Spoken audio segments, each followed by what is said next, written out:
আপনি আমি কিন্তু সুদ খাবো না, আমাকে বাংলাদেশ ব্যাংকের পক্ষ থেকে সুদ খাইতে বাধ্য করা হয় কিনা? এই জন্য অর্থনৈতিক অবস্থাকে পরিবর্তন করতে হবে। ইসলামী অর্থ ব্যবস্থা স্থান, ইসলামী অর্থ ব্যবস্থাকে প্রতিষ্ঠিত করতে হবে। আজ বাংলাদেশ তলাবিহীন ঝুড়িতে পরিণত হয়েছে। যে উন্নয়নে জোর পাওয়া গিয়েছিল সেই উন্নয়ন সেরকম আবার মুছে গিয়েছে।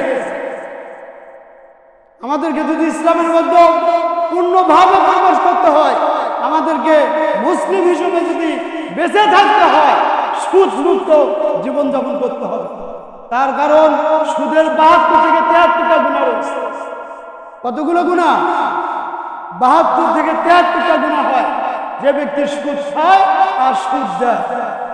কথাগুলো কোরআনের কথা, আছে কিনা কোরআনে? সর্বনিম্ন গুনাহ আপন মায়ের সাথে জেনায় লিপ্ত হওয়ার গুনাহ।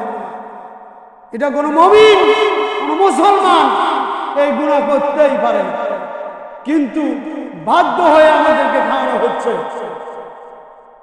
সুদের গুনাহ। বাধ্য করা হচ্ছে, যে অর্থ ব্যবস্থায় হলো সুদ ভিত্তিক।